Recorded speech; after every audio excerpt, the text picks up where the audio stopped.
नमस्कार. मी अविनाश पाठक आणि आपण बघत आहात प्रतिध्वनी यूट्यूब चॅनलचा स्पष्ट आणि परखड कार्यक्रम. प्रेक्षक हो, गेल्या आठवड्यात शिवसेनेचे स्वयंघोषित विश्वप्रवक्ते राज्यसभा सदस्य संजय राऊत यांचं नरकातला स्वर्ग या शीर्षकाचं पुस्तक प्रकाशित झालं.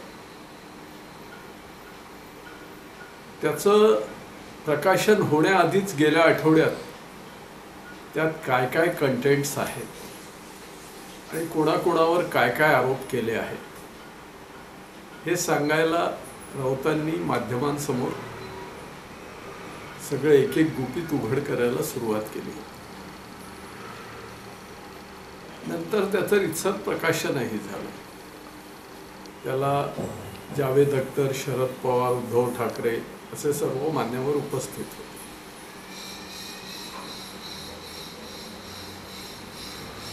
जेव्हा सुरुवातीलाच त्यातले जे आरोप प्रत्यारोप त्यांनी केलेले ते बाहेर उघड झाले, त्यावेळी माध्यम प्रतिनिधींनी मुख्यमंत्री देवेंद्र फडणवीसांना प्रतिक्रिया विचारली. फडणवीसांनी आपली प्रतिक्रिया दिली की मी बालकथा बालवाङ्मय वाचायचे माझे दिवस गेले आहेत, ते मी वाचत नाही. आणि मग जरा जास्त खोदून विचारलं तर फडणवीस म्हणाले की संजय राऊत हे काय नेते आहेत का? त्यांना काय एवढं महत्त्व द्यायचं? प्रेक्षक हो, फडणवीसांनी हे विधान काही पहिल्यांदाच केलेलं नाही.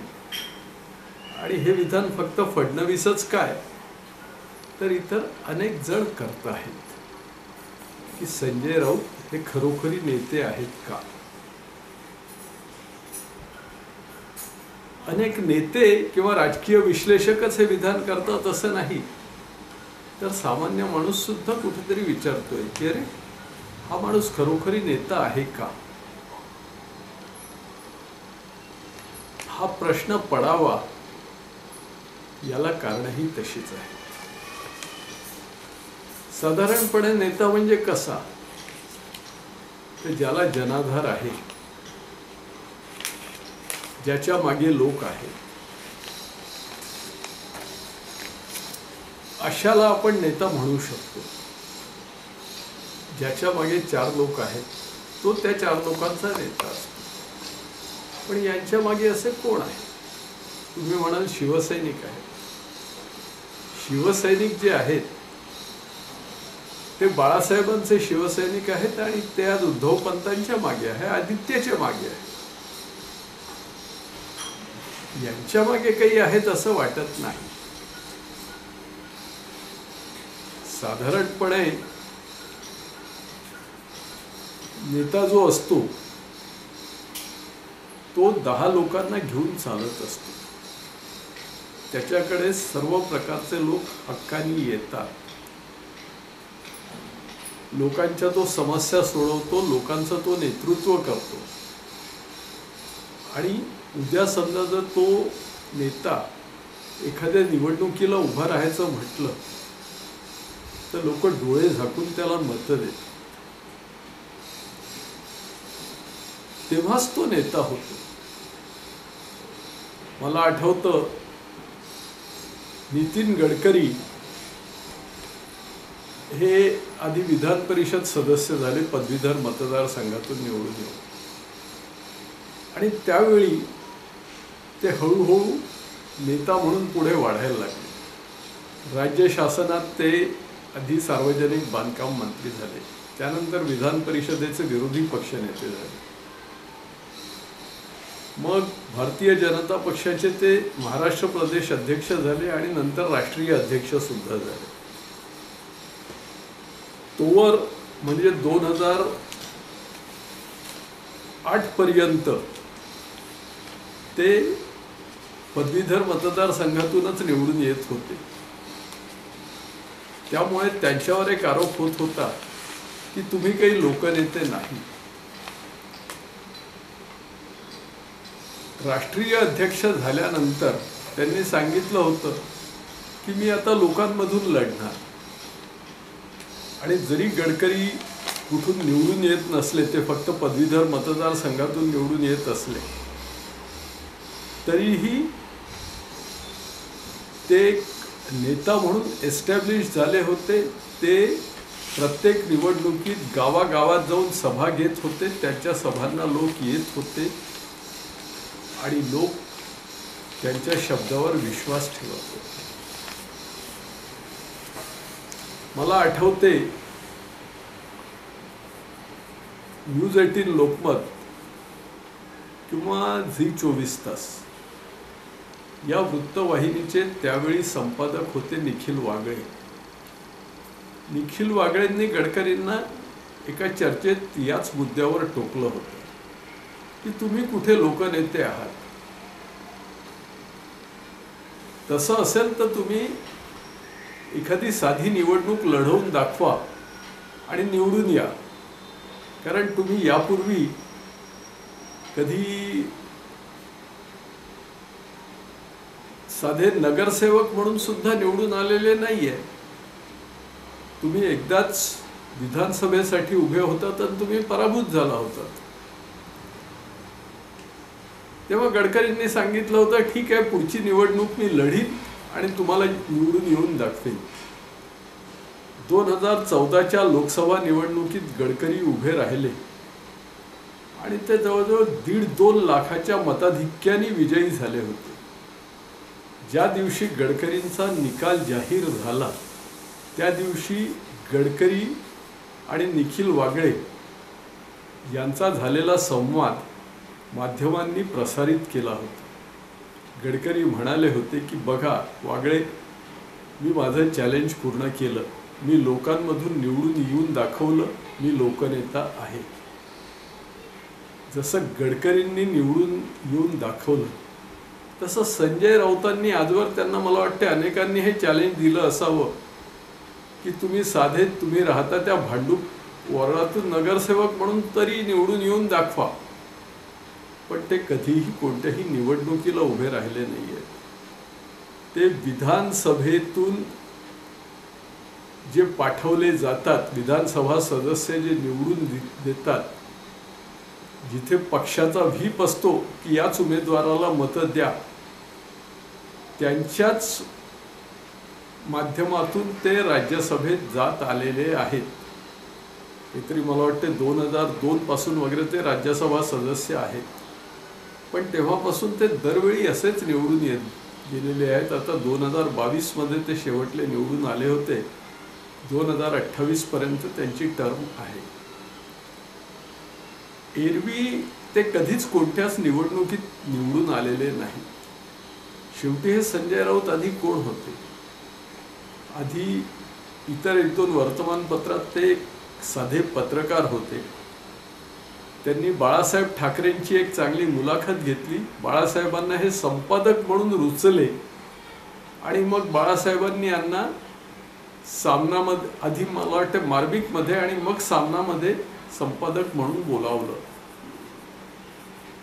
आणि तिथे आल्यावर ते हळूहळू बाळासाहेबांच्या जवळ सरकत गेले आणि शिवसेनेतही सक्रिय झाले. एक पत्रकार असल्यामुळे सर्व विषयांचा सांगोपांग अभ्यास असतो, तसा त्यांचाही अभ्यास असावा. त्यामुळे त्यांना राज्यसभेत पाठवलं गेलं आणि त्यांना प्रवक्ताही केलं गेलं. योगायोगाने वरच्या माणसाशी जुळवून घ्यायचं हा त्यांचा स्वभाव असल्यामुळे आधी बाळासाहेबांशी नंतर उद्धवपंतांशी त्यांनी जुळवून घेतलं आणि त्यांनी आपली खुर्ची कायम ठेवली. त्यामुळे ते आज शिवसेनेचे राष्ट्रीय प्रवक्ते आहेत. आणि त्याच माध्यमातून रोज सकाळ संध्याकाळ ते TV चॅनल्सवर असतात आणि शिवसेनेची खरी खोटी बाजू मांडत असतात. मध्यंतरी विधानसभेत जेव्हा मशिदींवरच्या भोंग्यांचा प्रश्न आला होता. तर तेव्हा उत्तर देताना मुख्यमंत्री देवेंद्र फडणवीस म्हणाले होते की अध्यक्ष महोदय, मशिदींवरच्या भोंग्यांवर तो उपाय करता येईल, पण रोज सकाळी 9 वाजता माध्यमांसमोर वाजणाऱ्या भोंग्याचं काय करायचं. म्हणजे त्यांच्या रोज सकाळी 9 वाजता माध्यमांसमोर बोलण्याची आणि अध्वा तध्वा बोलण्याची जी सवय आहे त्याची अशा प्रकारे टिंगलटवाळी केली जाते, कुचेष्टा केली जाते. सामान्य माणूस त्याचे कॉमेंट्स बघतही नसावा अशी सध्या परिस्थिती आहे.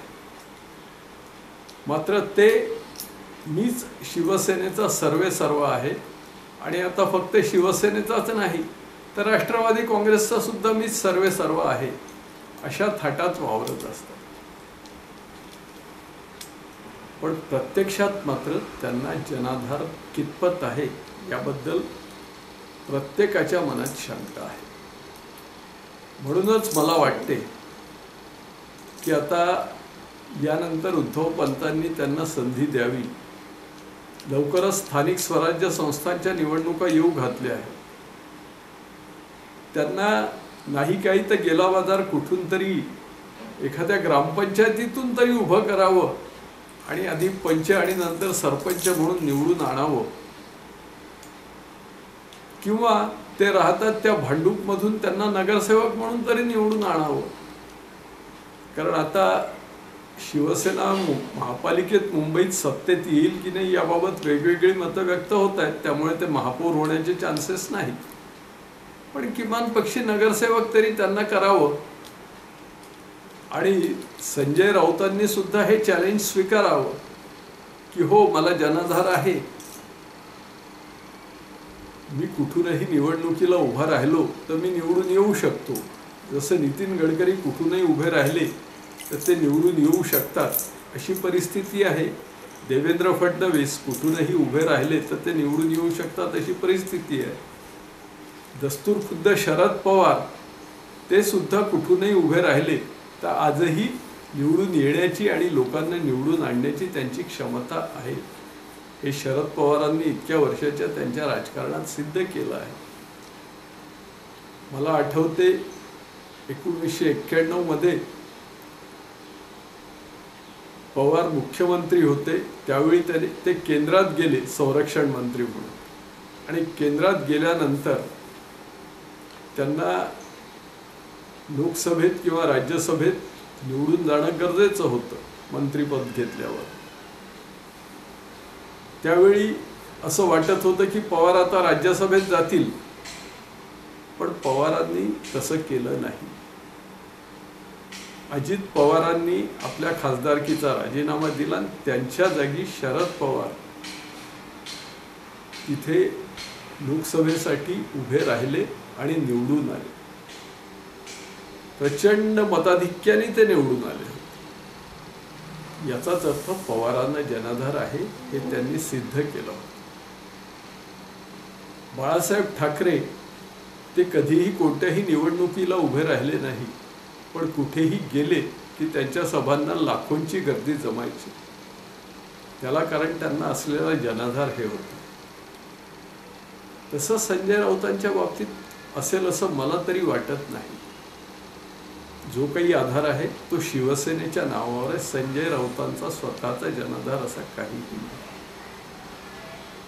त्यामुळेच आता मला तरी असं वाटते की संजय राऊतांनी कोणती तरी खुली निवडणूक लढवावी आणि स्वतः निवडून येऊन दाखवावं आणि फडणवीसांना सणसणीत उत्तर द्यावं की येस, मी सुद्धा लोकनेता आहे, माझ्या मागे लोक आहेत, हे त्यांनी सिद्ध करावं आणि फडणवीसांचं तोंड बंद करावं. तसं जर झालं तर संजय राऊतांची ही जी प्रतिमा आहे ती कुठेतरी निखरून निघेल, उजळून निघेल आणि ते नव्याने लोकनेता म्हणून एस्टॅब्लिश होईल. ते त्यांनी आज करणं खरोखरी गरजेचं आहे. प्रेक्षक हो, हा व्हिडिओ तुम्हाला कसा वाटला त्याबद्दलच्या तुमच्या प्रतिक्रिया अवश्य कळवा. तुम्ही एव्हेना प्रतिध्वनी यूट्यूब चॅनल सबस्क्राईब केलं असेलच, असल्यास त्याबद्दल धन्यवाद. केलं नसेल तर अवश्य करा. इतरांनाही हा व्हिडिओ फॉरवर्ड करा. त्यांनाही त्यांच्या प्रतिक्रिया द्यायला सांगा आणि त्यांनाही चॅनल सबस्क्राईब करायला सांगा. नमस्कार.